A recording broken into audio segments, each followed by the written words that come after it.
Students, आज हम oscillation chapter के बेसिक्स पढ़ते हैं। इससे पहले मैंने आपको नोट्स बना के दे ही दिया है जो कि बिल्कुल सिस्टमेटिक है। चलिए उसी नोट्स को फॉलो अप रखते हुए उसी हायरार्की में हम इसको आगे बढ़ते हैं। तो ऑसिलेशन चैप्टर में हमें क्या क्या पढ़ना है, देखिए।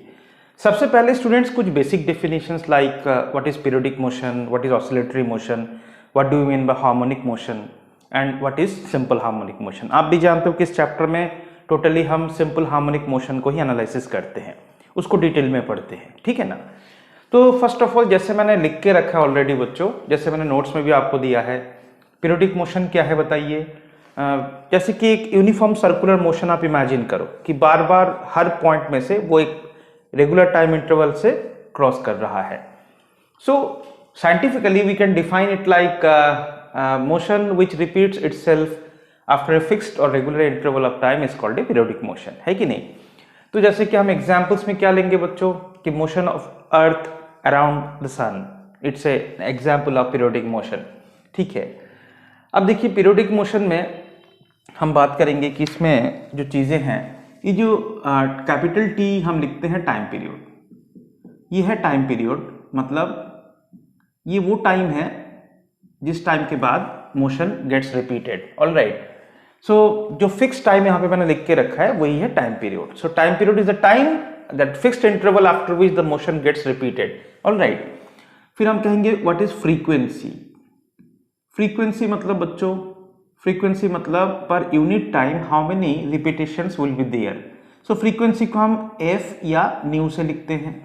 आप सभी जानते हो कि this is reciprocal of time period, और इसका ऐसा यूनिट देखो, ऑब्वियस सी बात है टाइम पीरियड का ऐसा यूनिट हो जाएगा सेकेंड, लेकिन फ्रीक्वेंसी का हो जाएगा सेकंड माइनस वन।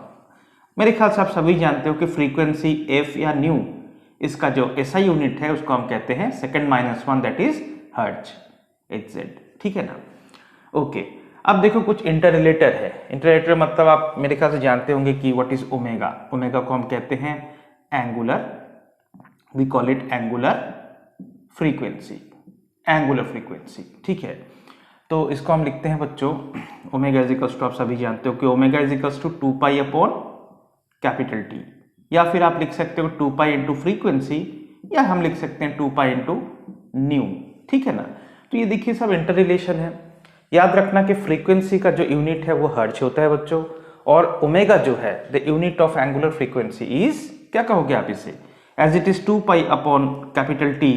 2 पाई का जो यूनिट है वो हम सभी जानते हैं that is radian per unit time यानी सेकंड। तो ऑब्वियस सी बात है कि ओमेगा का जो ऐसा यूनिट है it should be radian, it should be radian per second, radian per second, ठीक है। इन शॉर्ट इसे हम लिखते हैं कि RAD, red S minus one, that is SI unit of omega. तो एग्जाम्पल में हम क्या लेंगे बच्चों बताइए पीरियोडिक मोशन का, मतलब uniform circular motion. An example आप कह सकते हो कि after a regular interval of time it passes through all the points, like एक पर्टिकुलर पॉइंट P मान के चलो है एक सर्कुलर पाथ में, तो after capital T it will again cross through P, okay. तो इस तरीके से हर पॉइंट को रिपीट करता जाएगा, ऑलराइट। तो बच्चों फिर हम बात करते हैं ऑसिलेटरी मोशन क्या है। ऑसिलेटरी कहते हैं, हम समझ जाते हैं कहीं ना कहीं फॉरवर्ड बैकवर्ड मोशन है, ठीक है। जैसे कि देखिए पीरियोडिक मोशन में मैंने आपको बताया कि circular motion, C this is an example of periodic motion, but oscillatory motion कहते ही हम कहते हैं कि it is like forward backward, like forward backward motion, ठीक है। तो इसको हम डिफाइन करते हैं, if a particle moves fourth and back, यानी टू एंड फ्रो जिसे हम कहते हैं फॉरवर्ड एंड बैकवर्ड, ठीक है ना, over the same path, over the same path, its motion is said to be oscillatory और वाइब्रेटरी मोशन। इसको हम कहते हैं ऑसिलेटरी या वाइब्रेटरी मोशन। तो बच्चों एग्जांपल्स में हम कहेंगे जैसे कि देखिए स्प्रिंग ब्लॉक सिस्टम है, तो अगर इस ब्लॉक को स्लाइटली आप डिस्टर्ब करेंगे तो क्या होगा, it will oscillate like this, vertically to and fro motion. या कह सकते हो बच्चों कि एक पिस्टन सिलेंडर अरेंजमेंट में पिस्टन का जो वाइब्रेशन है it is like to and fro motion, तो इसे हम कहेंगे ऑसिलेटरी मोशन, ठीक है। तो इन दोनों को हमने समझा कि जैसे मैंने आपको नोट्स में लिख के दिया है बच्चों, सारे देखो अभी मैंने आपको बताया। अब देखिए एग्जाम्पल ऑफ ऑसिलेटरी मोशन में मैंने रखा है, ऑब्वियस ही बात है कि मोशन ऑफ ए पेंडुलम आप कह सकते हो। सिंपल पेंडुलम का मोशन जो है it is forward backward, so we can say it is an example of क्या, it's an example of oscillatory motion. Even for spring pendulum also आप कह सकते हो कि the block first descends down, then stops, then it ascends up, then stops, so it is up and down motion, vertical oscillation जिसे हम कहते हैं। ठीक है, तो बच्चों नेक्स्ट जो नोट्स में मैंने आपको लिख के दिया है वो है अबाउट हार्मोनिक मोशन। ठीक है, what is harmonic motion? Harmonic motion can be defined as motion that can be expressed in terms of sine और कोसाइन फंक्शन, उसे हम कहेंगे हार्मोनिक मोशन। ठीक है, तो सबसे पहले हम इसको डिफाइन करते हैं। हार्मोनिक मोशन लिखिए, हार्मोनिक मोशन। ठीक है, सो साइंटिफिकली या टेक्निकली इसे हम कैसे डिफाइन करते हैं बच्चों? हम कह सकते हैं किसी मोशन दैट कैन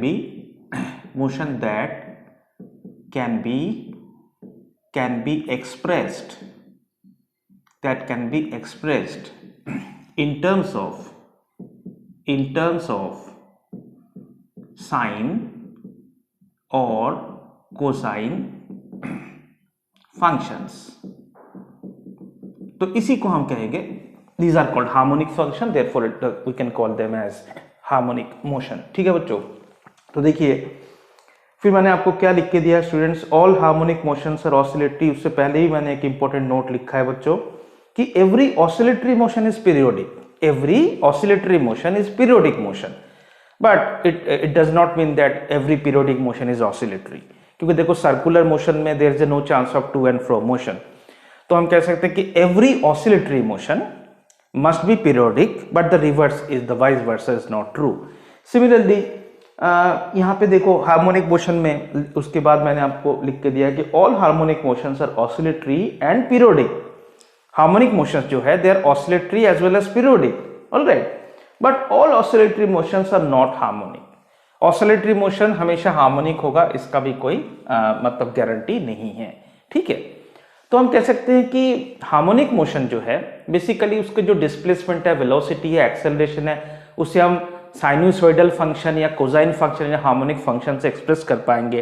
तो ये एक स्पेशल क्लास ऑफ क्या है, harmonic motion is a special class of oscillatory motion. ठीक है बच्चों, अब देखिए एक बॉक्स के अंदर मैंने आपको एक चीज बताया है कि देखिए किसी भी कोई भी फंक्शन पीरियोडिक है कि नहीं, उसको आप कैसे चेक करेंगे कि how to authenticate whether the motion is periodic और नॉट। बच्चों देखिए कोई भी मान के चलो मोशन ऐसे गिवन है S x is a function of time, alright, ये है मोशन को डिस्क्राइब किया गया, एक्सप्रेस किया गया इसके डिस्प्लेसमेंट को, ऑलराइट।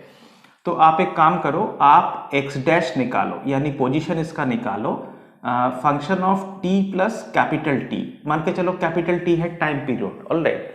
अगर आपको ये मिल जाता है कि एक्स डैश जो है that is becomes equals to x, तो ऑब्वियस सी बात है, देखो किसी भी टाइम टी पर मान के चलो एक पार्टिकल यहां पर है, ऑलराइट, तो टी प्लस कैपिटल टी यानी टाइम पीरियड के बाद वो वापस वहीं पे आ जाएगा, इसलिए हम कहते हैं कि दोनों पोजीशंस कोइंसाइड होंगे अगर यहाँ पे कैपिटल टी है टाइम पीरियड। ठीक है बच्चों, तो सबसे बेस्ट एग्जांपल है कि हम साइनोसॉइडल फंक्शन के पीरियोडिसिटी को चेक करेंगे। जैसे कि मेरे ख्याल से आप सभी जानते हो कि जैसे बच्चों अगर हम लिखते हैं कि x इक्वल्स टू मान के चलो amplitude a into sine omega t. ठीक है, अब ये तो हमने लिखा है कि this is displacement as a function of time. अब हम टाइम को बदलकर क्या करते हैं, t प्लस कैपिटल टी लिखते हैं। ठीक है ना, ये मॉडिफाइड टाइम है मान के चलो, जहां पर कैपिटल टी के आप सभी जानते हो it should B 2 pi upon omega, या आपको अगर ओमेगा को ब्रेक करना है तो ओमेगा को आप 2 पाई अपॉन कैपिटल टी की तरह एक्सप्रेस कर सकते हो, ऑलराइट। तो देखो सबसे पहले x equals to a sine omega t, alright, उसके बाद हम लिखेंगे let us find out x dash. तो बच्चों इसको आप ऐसे पढ़ेंगे कि इससे function of t, similarly let us try to find out function of t plus capital T, let us try to find it out, alright. तो हम कहेंगे we shall express a into sine, क्या लिखेंगे बच्चों, ओमेगा इंटू टी को हटाकर t plus capital T लिखेंगे, हाँ या ना बताइए। तो चेक करते हैं, आगे बढ़ते हैं कि a इंटू हम कहेंगे साइन एक तो हो गया ओमेगा टी और दूसरा हो गया ओमेगा इंटू कैपिटल टी, सही है। फिर आप देखिए आगे बढ़िए, a into sine it is omega T और plus omega into capital T क्या होनी चाहिए बच्चों, इट शुड बी 2 पाई, सही है ना। ओके, तो क्या रिजल्ट आएगा बताइए। जैसे कि साइन का जो फंक्शन है वो 2 पाई, मतलब एक वेव के बाद वो रिपीट होता है, आप भी जानते हो। या तो आप साइन ए प्लस बी का फॉर्मूला लगाओ, याद करो कि साइन ए प्लस बी का फॉर्मूला क्या है। साइन ए प्लस बी का फॉर्मूला है बच्चों sign a cos b plus cos a sine B, sign a cos b plus cos a sign. Basic जो ट्रिग्नोमेट्री में हम पढ़ते हैं, क्या पढ़ते हैं स्टूडेंट्स, कि साइन, देखो साइन ए प्लस बी को हम क्या लिखते हैं बताइए, हम लिखते हैं कि sine a cos b plus cos a sine b, ये लिखते हो ना। तो यहां पे let us apply this, a is amplitude. अब देखो इस sine something plus another thing को हमें ब्रेक करके लिखना है, तो इस तरीके से हम फर्स्ट पार्ट सेकंड पार्ट को ऐसे लिख सकते हैं कि see this is sine first part into cos of second part, ठीक है, plus cos of first part sine of second part. ठीक है स्टूडेंट्स, ये हो गया। देखो तो कॉस 2 पाई का वैल्यू कितना है, कॉस का 2 पाई का वैल्यू याद कीजिए। देखिए अगर कॉस का ग्राफ याद करोगे बच्चों, देखो 0 पर तो ये 1 है, उसके बाद ये हो गया pi by 2, this is pi, 3 pi by 2 and 2 पाई। तो मतलब एक साइकिल के बाद कॉस का वैल्यू फिर से 1 हो जाता है। तो यानी एक्स डैश जो हमारे सामने है, we are getting a, bracket के अंदर देखिए क्या है बच्चों, this is sine omega T, this is 1, तो यहाँ पे रह गया sine omega T into 1 plus second part में cos omega T and sine 2 pi होता है 0। ठीक है, तो ultimately what we are getting, X dash is equals to, again we are getting back to sine omega T. सो हमने यहाँ पे prove कर दिया कि देखो x dash is again coming back to x, तो हम कहेंगे yes this function is a periodic one. तो ये फंक्शन जो है वो एक पीरियोडिक फंक्शन है जिसका टाइम पीरियड है 2 पाई बाई ओमेगा। ठीक है, तो बच्चों देखो ये, इसको हम कहते हैं हार्मोनिक फंक्शन। इनफैक्ट जो साइन फंक्शन से हम एक्सप्रेस करते हैं उसे हम कहते हैं साइनोसॉइडल। ठीक है ना, ठीक है। उसी तरीके से कॉस फंक्शन भी पीरियोडिक है, आप कॉस ओमेगा टी लेकर भी चेक कर सकते हैं। ठीक है ना, चलो आगे बढ़ते हैं बच्चों। आगे जो इस चैप्टर में डिटेल में हमें डिस्कस करना है वो हम स्टार्ट करते हैं। वो क्या है, वो है सिंपल हार्मोनिक मोशन। तो सिंपल हार्मोनिक मोशन क्या है, देखिए बच्चों, जैसे मैंने अभी आपको एक्सप्लेन किया है कि हार्मोनिक मोशन क्या है, तो सिंपल हार्मोनिक मोशन क्या है, देखिए जिसको इन शॉर्ट हम कहते हैं एसएचएम। ठीक है, एसएचएम, सिंपल हार्मोनिक मोशन। सबसे पहले मैं आपको बताना चाहूंगा about linear simple harmonic motion. मतलब while performing motion the particle is going to and fro along a straight line, जिसको एक लाइन मतलब लीनियर सिंपल हार्मोनिक मोशन। अगर मान के चलो बच्चों कोई पार्टिकल ऐसे मूव करता है टुवर्ड्स बैकवर्ड्स मतलब फॉरवर्ड बैकवर्ड्स, ठीक है, but it is along a line, we call it linear simple harmonic motion. फिर एंगुलर भी हो सकता है।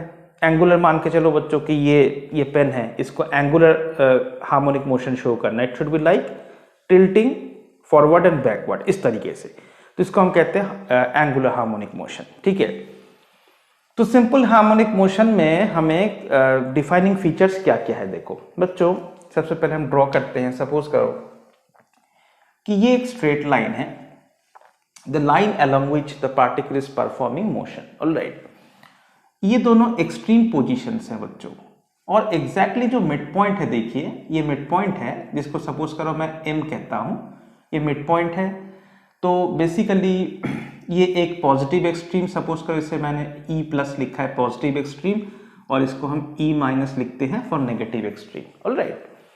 तो किसी भी इंटरमीडिएट डिस्प्लेसमेंट पोजीशन पर मान के चलो पार्टिकल यहाँ पर है, किसी एक मोमेंट पर पार्टिकल यहाँ पर है, ऑलराइट, जो कि मीन पोजीशन से सारा डिस्प्लेसमेंट हम मेजर करते हैं, तो it is towards right and x be the displacement, alright.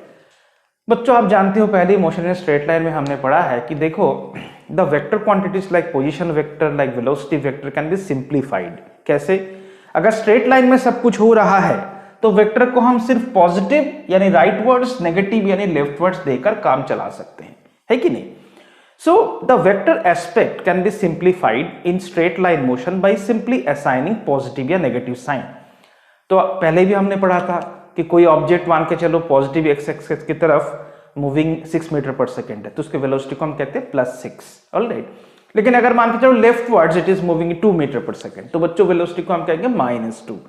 तो ये प्लस और माइनस देखते ही हम समझ जाएंगे कि राइटवर्ड्स है या लेफ्टवर्ड्स है। सिमिलरली वर्टिकल मोशन में भी बच्चों अगर मूविंग अपवर्ड्स है विद सर्टेन वेलोसिटी, तो उसके सामने हम प्लस लिख देंगे, तो अपने आप समझ जाते हैं, बिना वेक्टर नोटिफिकेशन हम समझ जाते हैं कि प्लस मतलब ऊपर की ओर है और नेगेटिव मतलब माइनस मतलब नीचे की ओर है। ठीक है बच्चों, तो चलो ये हो गया। नाउ देखो, उसके बाद मैंने जैसे आपको नोट्स में सिस्टमेटिक बता के रखा क्या क्या फीचर है सिंपल हार्मोनिक मोशन में। सबसे पहली बात, एक बात याद रखना बच्चों कि देखो maximum displacement with respect to mean position, ठीक है, maximum displacement with respect to mean position, जिसको हम कहेंगे एक्स मैक्सिमम। बच्चों ये होता है एम्पलीट्यूड। याद रखना सभी कुछ हम मेजर करेंगे फ्रॉम द इक्विलिब्रियम पोजीशन, या हम कहेंगे from the mean position, alright.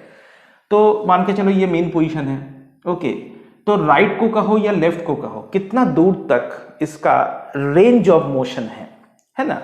तो हम कह सकते हैं कि पार्टिकल मैक्सिमम यहां तक जा सकता है। तो बच्चों ये हो गया एक्स का मैक्सिमम वैल्यू, देखो, और इसी को हम लिखते हैं क्या बताओ, ए।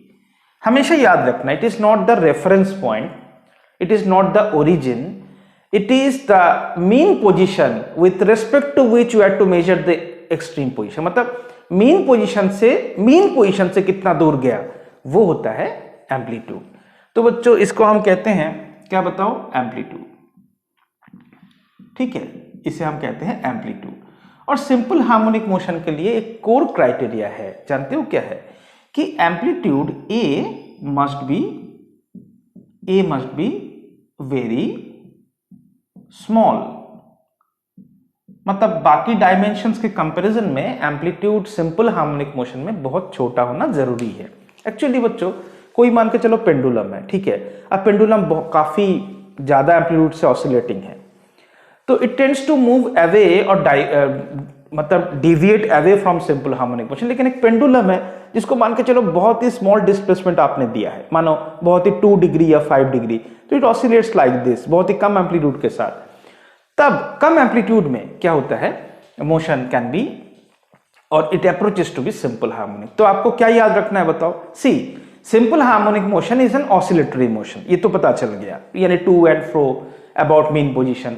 लेकिन क्राइटेरिया ये है कि जो एम्पलीट्यूड है मोशन का, यानी मैक्सिमम डिस्प्लेसमेंट है, वो छोटा होना जरूरी है, ठीक है, ओके। उसके बाद क्या है बच्चों बताओ, यहां पर जो मेन जो डिफाइनिंग इसका जो डिफाइनिंग फीचर है वो ये है कि जब ये पार्टिकल यहां पे रहेगा, ऑलराइट, तो बच्चों उसका एक्सेलरेशन जो है, याद रखना उसका एक्सेलरेशन जो है, एक्सेलरेशन का डायरेक्शन, पहली बात तो देखो हमेशा कहीं भी वो रहे उसका डायरेक्शन ऑफ एक्सेलरेशन हमेशा मीन पोजीशन की ओर रहेगी। ये हो गया एक्सेलरेशन वेक्टर मान के चलो, ऑलराइट। तो ये है एक्सेलरेशन। तो आपको मेन जो डिफाइनिंग फीचर है बच्चों सिंपल हार्मोनिक मोशन का वो ये है, किसी हम कह सकते हैं किसी एक्सेलरेशन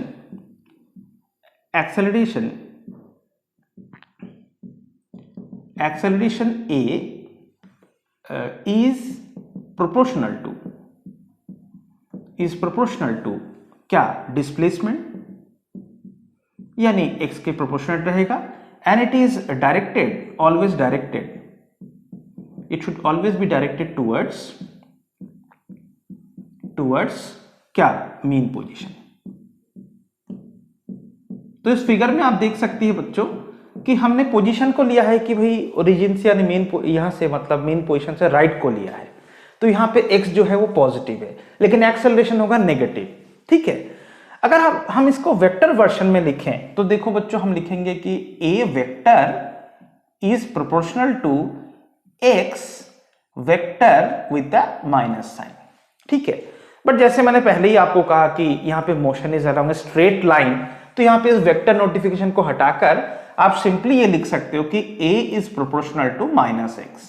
तो ये अपने आप समझ जाएंगे हम कि a का जो है मामला वो x जो भी होगा, x अगर पॉजिटिव है तो a हो जाएगा नेगेटिव। सिमिलरली बच्चों मान के चलो कि ऑब्जेक्ट मान के चलो लेफ्ट पर है, यानी ऑब्जेक्ट यहां पर है मान के चलिए, इस ऑब्वियस सी बात है, देखो ऑब्जेक्ट लेफ्ट पर है यानी x यहां पे नेगेटिव है, ठीक है ना। तो यहां पर जो एक्सेलरेशन रहेगा it should be directed towards mean position, मतलब देखो बच्चों ये हो गया आपका एक्सेलरेशन। तो देखो इस मामले में ये जो x है वो आ गया नेगेटिव, लेकिन ये आ गया पॉजिटिव, जैसे कि प्रीवियस मामले में देखो x was positive and a was negative, ठीक है। तो ये है। अब हम कह सकते हैं कि इसके बाद जो है देखो 1D में हम इस तरीके से लिखेंगे a is proportional to -x। तो इसमें दो बातें सेटिस्फाइड हो रहा है बच्चों, एक तो देखो a का जो मैग्नीट्यूड है दैट इज प्रोपोर्शनल टू क्या बताओ, that is proportional to displacement magnitude, और direction wise acceleration is always directed opposite to displacement, ठीक है। इसके बाद के स्टेज में हम क्या कहते हैं कि a इस प्रोपोर्शनलिटी को हटाकर हम लिखते हैं -ω² इंटू x। यहां पर ओमेगा जो है we call it angular frequency, we call it angular frequency of whom, of this simple harmonic motion. Now see, we can write acceleration a plus क्या ω² into x that comes out to be 0, ठीक है। अब बच्चों हम सभी जानते हैं कि acceleration is double derivative of position, है कि नहीं। तो देखो इसके बाद हम कहते हैं कि what is differential equation, हम कहते हैं differential equation जो रहेगा कुछ नहीं, a को आप लिखो d² x अपॉन क्या dt² प्लस देखो बच्चों ω² इंटू x, सब कुछ मिलाकर ये आ गया 0। तो ये जो है, ये जो इक्वेशन है कि double derivative of position with respect to time plus ω² into x is equals to 0, this is the differential equation for simple harmonic motion, ठीक है ना। अब यहां पर जो बात है बच्चों कि देखो उसके बाद ही हम कहेंगे कि यहां पर हमने ये तो डिस्कस कर लिया कि भाई एक्सेलरेशन कैसा है, उसके बाद थोड़ा ये भी डिस्कस कर लेते हैं कि सिंपल हार्मोनिक मोशन में जो एसोसिएटेड फोर्स होगा वो कैसा होगा, ठीक है ना। तो बच्चों देखो इसमें क्या करना चाहिए, हम डिस्कस करने जा रहे हैं कि force in SHM, force in simple harmonic motion, ठीक है। अभी थोड़ी देर पहले हमने जो ड्रॉ किया था बच्चों, देखो ये अगर मीन पोजीशन है और ये मान के चलो एक्सट्रीम पोजीशन, ऑब्जेक्ट मान के चलो इस लाइन के अलोंग मूविंग है, तो मीन पोजीशन m ये हो गया, एक्सट्रीम पोजीशन सपोज करो E प्लस है, और ऑब्जेक्ट इंटरमीडिएट पोजीशन यहाँ पर है, ठीक है ना। सो मीन पोजीशन से हमने कहा कि ये हो गया डिस्प्लेसमेंट x। अब एक्सेलरेशन किधर है आप जानते हो, एक्सेलरेशन है बच्चों इस तरफ देखो, ठीक है, ये हो गया एक्सेलरेशन। एक्सेलरेशन कितना है हम सभी जानते हैं, अभी अभी हमने डिफाइन किया था, it should be -ω² into x, ठीक है। मान के चलिए बच्चों ऑब्जेक्ट, यानी जो ऑब्जेक्ट ऑसिलेटिंग है उसको हम ऑसिलेटर कहते हैं, तो यहाँ पे मास ऑफ द ऑसिलेटर है small m, alright, mass of the oscillator है स्मॉल m। तो ऑब्वियस सी बात है, बताइए कि in the displaced position what is force, हम कह सकते हैं कि इन द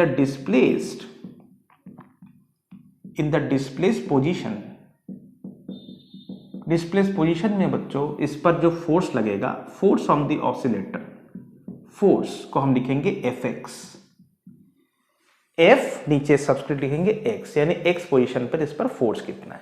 बहुत सिंपल है बच्चों, देखिए mass into acceleration at that position, है कि नहीं। तो यहाँ पे हमें मिलेगा कि force in the disturb position it should be written as, a को अगर रिप्लेस करोगे एज सब्स्टिट्यूट करोगे as ω² x with a minus sign, तो हमें मिलेगा -mω² इंटू x, ठीक है। तो देखिए बच्चों ये जो फोर्स आया इसको हम ऐसे भी एक्सप्रेस करते हैं कि force in SHM can be expressed as -K into x, जैसे कि हमने स्प्रिंग में लिखा था। इलास्टिक स्प्रिंग में हम ऐसे लिखते हैं कि नहीं, फोर्स इक्वल्स टू -kx, यानी स्प्रिंग को आप जिधर भी इलोंगेशन यानी डिफॉर्मेशन देंगे अंदर ही अंदर फोर्स उसके ऑपोजिट डायरेक्शन में डेवलप होगा, ठीक है। तो बच्चों आपको याद रखना है कि यहां पर जो k क्या है बताइए, it is product of m into ω²। तो ये जो k है इसको हम कहते हैं इक्विवेलेंट फोर्स या spring constant of the oscillation, equivalent force या spring constant of the oscillation, ठीक है ना। तो K is equal to M omega square हमेशा याद रखिएगा। उसके बाद स्टूडेंट्स हम ये कहना चाहेंगे कि देखो इस फोर्स का नेचर क्या है। ये जो फोर्स है ये इलास्टिक फोर्स है, तो यहां पर जो फोर्स Fx है it is called restoring force, it is restoring force. ऐसा क्यों? ऐसा इसलिए बच्चों, देखो अगर आपने मेन पोजीशन में राइट से चले गए तो फोर्स होगा लेफ्ट को, मतलब हमेशा अपोजिट टू डिस्प्लेसमेंट है। मतलब ये फोर्स जो है ये ऑब्जेक्ट को वापस मेन पोजीशन में लाने की कोशिश कर रहे हैं।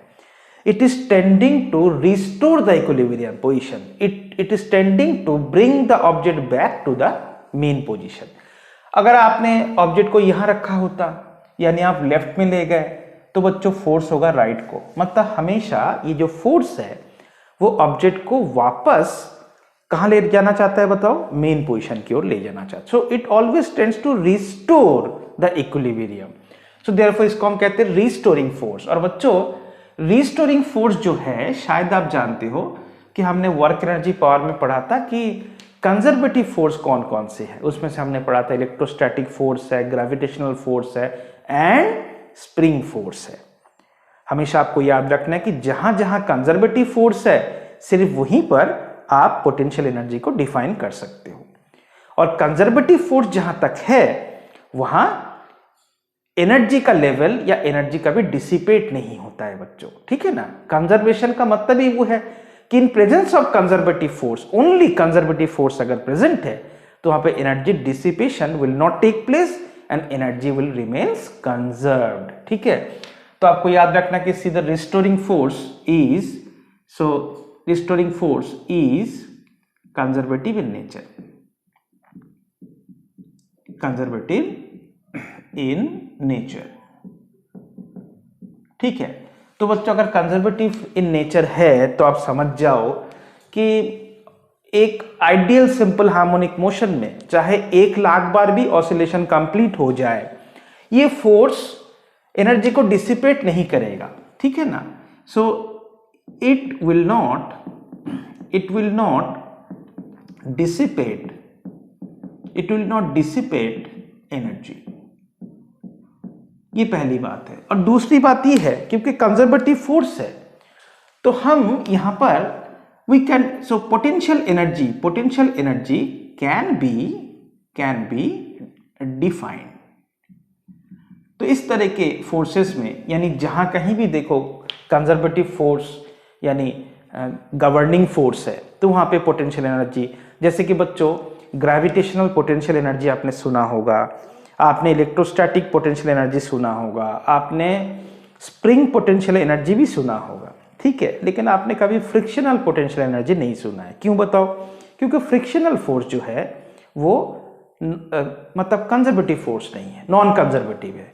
तो फ्रिक्शनल फोर्स में हम जब गवर्निंग फोर्स ही फ्रिक्शनल फोर्स है तब हम पोटेंशियल एनर्जी को डिफाइन नहीं करते हैं। पोटेंशियल एनर्जी डिफाइनिंग फोर्स के लिए एक पोजीशन डिपेंडेंट फोर्स होना जरूरी है, वो भी कंजर्वेटिव नेचर का होना जरूरी है, ठीक है बच्चों। तो देखिए ये तो हो गया मामला। अब एक चीज मैंने आपको स्पेशली लिखवा है कि भाई स्टार लगा के रिमेंबर में मैंने लिखा है कि देखो अगर आपको बच्चों कभी ये मिल जाए कि के फैक्टर मिल जाए तो वहां से आप टाइम पीरियड तक कैसे पहुंचेंगे। तो बहुत सिंपल है, हमें मालूम है कि हमने जो m इंटू ओमेगा स्क्वायर को कहा है that is our force constant, ठीक है। तो अगले स्टेप में आप क्या करो, ओमेगा यहां से निकाल लो कि अंडर रूट ऑफ क्या बताओ k upon mass of the oscillator. So once we got omega then we can go for time period is all of us know 2 pi upon omega. तो बच्चों इसको हम लिखेंगे 2 पाई reciprocal of this, so we can have 2 pi under root m by k। इसका मतलब ये हुआ किसी भी ऑसिलेशन में if you know about mass of the oscillator and equivalent force constant तो बच्चों आप आराम से टाइम पीरियड निकाल लेंगे, ओके। अब और एक बात है कि जो फोर्स का जनरल एक्सप्रेशन आया यानी हम कह सकते हैं कि force as a function of position जो हमने लिखा है वो क्या निकला था बच्चों। देखो हमने पाया कि force as a function of position क्या आया था, it is minus of m omega square into x. ठीक है, तो बात ऑब्वियस है। देखो किसी हम ये मान के चलते हैं कि ऑसिलेटर का जो मास है वो फिक्स है, एक डेफिनाइट ओमेगा है बच्चों, तो पोजीशन इसका बदल रहा है। तो ये जो हमने लिखा है it is as a function of position. तो बताइए कि जो फोर्स जीरो कहां होगा। ऑब्वियस सी बात है जहां पे x इक्वल टू 0, मतलब बच्चों जहां भी मीन पोजीशन है, मीन पोजीशन है, बताओ मीन पोजीशन है, तो वहीं पर हम कहेंगे कि फोर्स हो जाएगा जीरो। और आप भी जानते हो कि फोर्स जहां जीरो होता है उसी को हम कहते हैं इक्विलिब्रियम पोजीशन। इसी वजह से मीन पोजीशन को वी कॉल इट इक्विलिब्रियम, इसी वजह से हम कहते हैं इक्विलिब्रियम पोजीशन। ठीक है बच्चों, ये हो गया देखो इक्विलिब्रियम पोजीशन। नाउ स्टूडेंट्स आप ये मार्क करो कि कहां पर फोर्स हो जाएगा मैक्सिमम। तो देखो x को अगर आप प्लस a पुट करो, यानी जब आप पॉजिटिव एक्सट्रीम पर है, तो यहां पर आपको मिलेगा फोर्स कितना, आपको मिलेगा minus m omega square into x का मैक्सिमम वैल्यू यानी a। ठीक है, ये माइनस साइन क्या रिवील कर रहे हैं बच्चों बताओ। जब आप ऑब्जेक्ट को लेकर पॉजिटिव एक्सट्रीम में पहुंचेंगे तो देखो बच्चों आपका जो डिस्प्लेसमेंट है वो एक्सट्रीमली राइट को a तक पहुंच जाएगा। एंड ऑब्वियस सी बात है कि force always towards mean position, यानी बच्चों यहाँ पे देखो फोर्स लगेगा किधर बताओ, इस तरफ, और इसी फोर्स का मैग्नीट्यूड हो जाएगा सबसे ज्यादा। ठीक उसी तरीके से आप सोच सकते हैं कि जब हम x इक्वल्स टू माइनस ए में पहुंचेंगे यानी नेगेटिव एक्सट्रीम पोजीशन पर, तब फोर्स का वैल्यू हम लिखेंगे with sign convention plus m omega square into A. क्यों बताइए, क्योंकि minus m omega square into X को रिप्लेस करोगे एज माइनस से। तो बच्चों हम कह सकते हैं कि फोर्स मैक्सिमम कहां होता है बताओ, हम कहेंगे force is maximum at the extreme positions and zero at the mean position. तो याद रखना force is zero at mean position, therefore we call it as equilibrium position. Force is maximum at either positive extreme और negative extreme। ठीक है, तो ये हो गया फोर्स के बारे में डिस्कशन थोड़ा बहुत। अब हम कहेंगे solution to the differential equation. ठीक है ना, solution to the differential equation में बच्चों एक बार पहले हम डिफरेंशियल इक्वेशन को वापस लिखते हैं।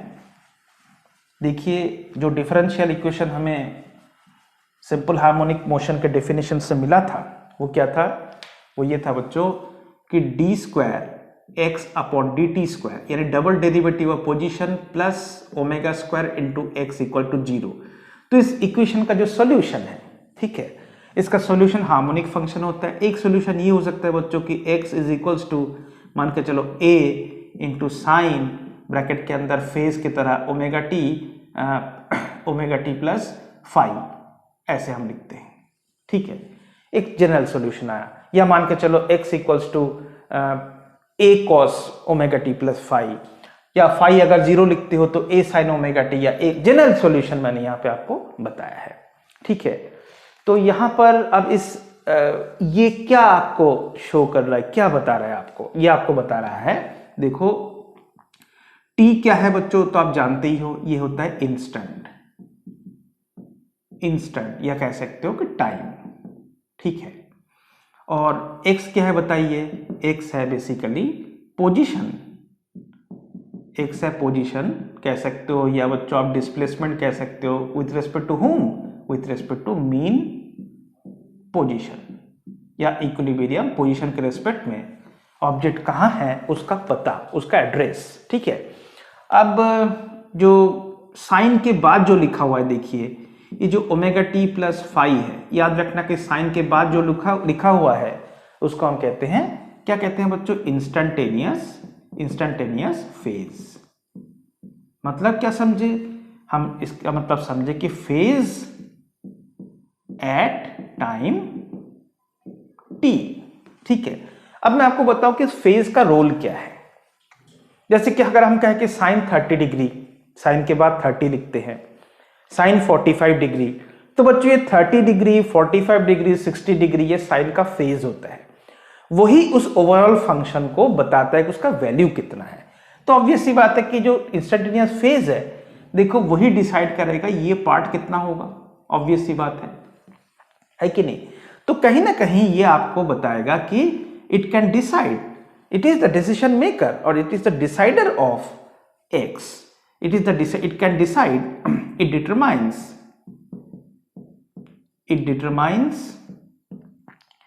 x at time t। क्या समझे इसका मतलब इंस्टेंटेनियस फेज आपको बताता है कि इंस्टेंटेनियस पोजीशन कहां है। ओके, और एक बात बच्चों देखिए, अगर आप इसी इंस्टेंटेनियस फेज में अगर t को 0 रख देते हो यानी आपको मिल जाएगा फाई, तो हम फाई को कहते हैं इनिशियल फेज। इनिशियल मतलब जानते ही हो बच्चों कि इसको हम कहेंगे phase at t is equal to 0। तो बेसिकली इनिशियल फेज का क्या रोल है बताइए। ये इसका रोल है कि अगर मान के चलो इसी फंक्शन में आपने सपोज करो ये फंक्शन था x इक्वल्स टू बच्चों a साइन ब्रैकेट के अंदर इंस्टेंटेनियस फेज ये रहा। अब सपोज करो आप इनिशियल पोजीशन जानना चाहते हो तो आप कहोगे x इनिशियल कितना हो जाएगा a into sine omega T को हटा दीजिए वो t 0 है, यह आ जाएगा फाई। तो आप ही बताइए इनिशियल फेज क्या हेल्प करता है हमें। ये हमें बताता है कि it determines, it tell us about initial position.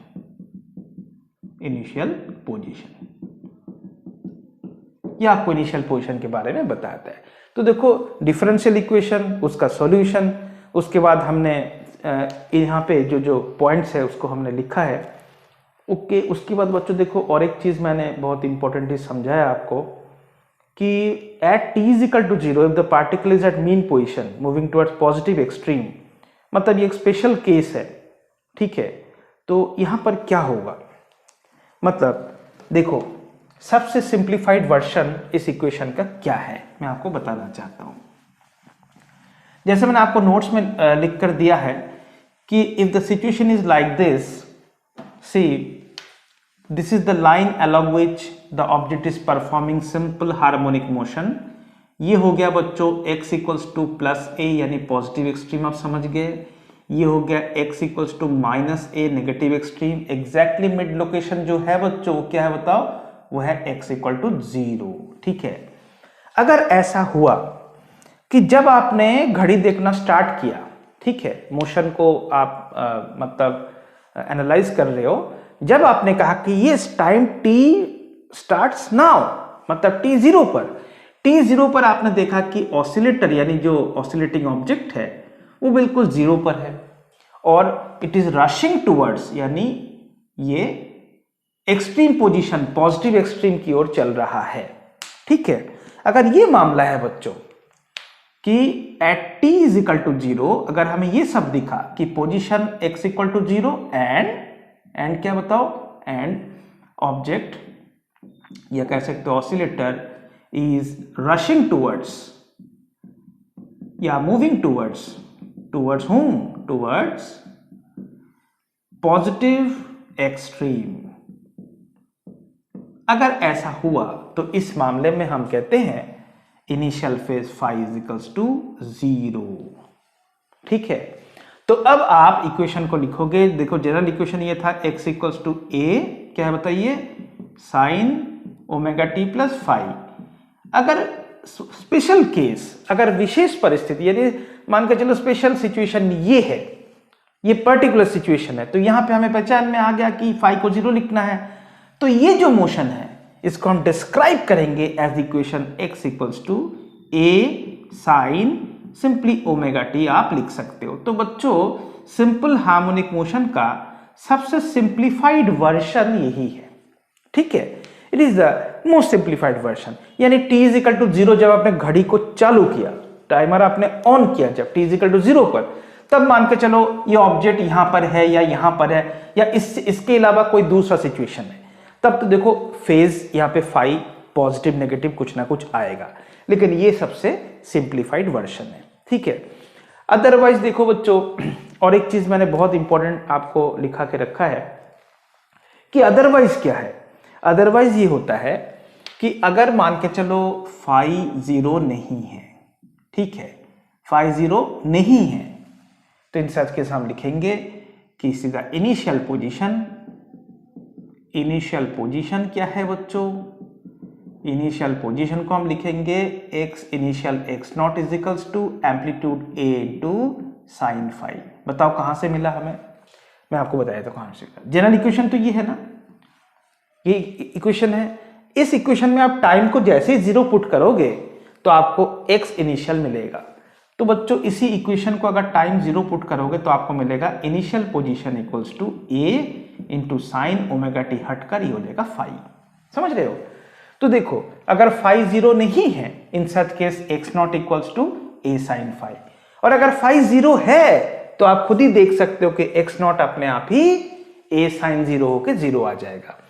तो बच्चों यहाँ पे हम लिखेंगे देखो रिलेशन ये है कि भाई साइन फाई इसके बाद क्या मिलेगा आपको बताओ? आपको मिलेगा इनिशियल पोजीशन अपॉन एम्पलीट्यूड, और अगर आप फाई निकालना चाहते हो तो आपको मिलेगा साइन इनवर्स ऑफ क्या? Sine inverse of X not upon A. ठीक है, तो चलो इसके लिए मैं आपको एक सिचुएशन बताता हूं। ठीक है, हमें मान के चलो एक इक्वेशन लिखना है। ऑलराइट बच्चों, एक इक्वेशन लिखना है। सपोज करो एक बताया गया कि ये एक लाइन है along which a particle is performing simple harmonic motion। ये मान के चलो बच्चों ये हो गया मीन पोजीशन यानी x इक्वल टू 0, और सपोज करो x इक्वल्स टू यहाँ पर पॉजिटिव a यानी एम्पलीट्यूड है बच्चों। ठीक है, और हमें बताया गया कि वही किसका एंगुलर फ्रीक्वेंसी ओमेगा है। ऑलराइट, लेकिन स्टार्टिंग में जब हमने स्टॉप वॉच को स्टार्ट किया तो हमने पाया कि ऑब्जेक्ट यहाँ पर है, मेन पोजीशन में नहीं है। ठीक है, अच्छी बात है कि object is moving towards right, इधर चल रहा है। ठीक है, बट t0 पर ऑब्जेक्ट ऑलरेडी मेन पोजीशन से हटकर यानी ऑफसेट है। तो ऑलरेडी इनिशियल पोजीशन हमें बताया गया कि देखो ये a डिवाइड बाई रूट 2 है, मान लो ये। अब हमें इसका इक्वेशन लिखना है, तो क्या लिखेंगे? हम कहेंगे देखो इक्वेशन लिखना मतलब x इक्वल्स टू क्या लिखना है बताओ? a sine omega t plus phi. हमें मालूम है कि यहाँ पे फाई 0 नहीं है, तो हम क्या करेंगे फिर फाई ढूंढने के लिए ये अप्रोच लगाएंगे बच्चों। हम कहेंगे यहाँ पे फाई 0 नहीं है, इस वजह से हम लिख सकते हैं कि इसी इक्वेशन में t को 0 पुट करते हैं। अगर 0 पुट करेंगे तो हमें बच्चों मिलेगा x नॉट यानी इनिशियल पोजीशन जो कि a into sine omega t हटकर फाई रह जाएगा। समझ रहे हो बात को? उसके बाद हम लिखेंगे ऑलरेडी गिवन है कि स्टार्टिंग में वो है कहां बताओ? a बाई रूट 2 पर है बच्चों। ठीक है, और यहां पे हम लिखेंगे a साइन फाई। तो देखो बात वही है कि फाई निकालने के लिए हमें करना क्या पड़ता है? हम फाई निकालने के लिए क्या करेंगे? अल्टीमेटली इसी तरीके से अप्रोच करोगे तो साइन इनवर्स ऑफ क्या? एक्स नॉट बाई ए, यानी एक्स नॉट मतलब a by root 2 by a. तो बच्चों sine inverse of 1 by root 2 आया। तो बताओ पहली बार फर्स्ट टाइम जो है साइन का वैल्यू 1 बाई रूट 2 कब होता है? जब आप 0 से चलने लगते हो तो पहली बार साइन का वैल्यू 1 बाई रूट 2 कब होता है? हम सभी का आंसर होगा सर 45 डिग्री पर। तो कहेंगे फाई यहां पर पाई अपॉन 4 रेडियन है, इसी को हम 45 डिग्री कहते हैं। तो बच्चों हम वापस लौटते हैं इक्वेशन पर। तो इक्वेशन में हम लिखेंगे x equals to amplitude a sine bracket के अंदर ओमेगा टी प्लस फाई में जो है इसको हम पाई बाई 4 लिखेंगे। तो this is how we decide amplitude omega given होता है और हमें इनिशियल फेज इनिशियल पोजीशन से मिल जाता है, फिर हम इक्वेशन को फाइनली लिखते हैं। ठीक है बच्चों, तो देखो एक बॉक्स के अंदर मैंने आपको एक एग्जाम्पल लिख कर दिया है कि t0 पर ये पोजीशन है, तो बताइए इसका इक्वेशन क्या होगा। बस उसमें मैंने क्या किया, इसको a बाई रूट 2 ना लिखकर a बाई 2 लिख दिया है। तो देखिए उसको मैंने आपको सॉल्व करके बताया है। तो बच्चों आज बेसिक इंट्रोडक्शन मैंने आपको दिया है, फिर देखो नेक्स्ट वीडियो में आपको मैं या तो लाइव क्लासेस या तो वीडियो में मैं आपको मतलब ग्राफ ड्रॉ करना सिखाऊंगा, जो मतलब a साइन ओमेगा टी का ग्राफ कैसे होगा, अगर प्लस फाई आ जाए या माइनस फाई आ जाए बच्चों, कॉस में आ जाए तो उसको हम किस तरीके से ग्राफिकल प्रेजेंटेशन हम उसको दिखाएंगे। जैसे मैंने आपको नोट्स में लिख के दिया है ना, आप सबके पास तो होगा, मैंने भेज दिया था। देखो ये जो है ये ग्राफिकल चीज़ें, ये आपको मैं फिर समझाता हूँ, ठीक है। तो आज जो मैंने पढ़ाया है आपको उसके वो बेसिक है बच्चों, एप्लीकेशन हम नेक्स्ट क्लास से पढ़ेंगे।